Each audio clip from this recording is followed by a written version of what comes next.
ქართულ აფხაზურ საკითხებზე იბრძოლეს სახალხო დიპლომატიის ფარგლებში გამართულ შეხვედრაზე.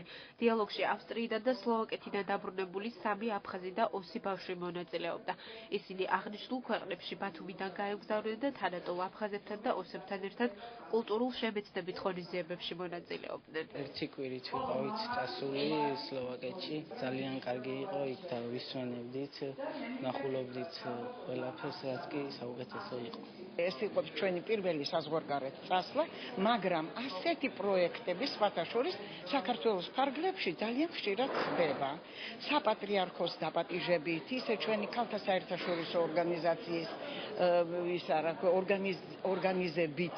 ჩვენს ორგანიზაციას უკვე 5 წელია აქვს ძალიან სასურველი პროგრამა ქართულ-აფხაზური საგა, რომელიც გულისხმობს სახალხო დიპლომატიის გზით ენგურს გაღმა დარჩენილი აფხაზების შემორიგების მცდელობას და ამ კუთხით სხვადასხვა ღონისძიებების ჩატარებას.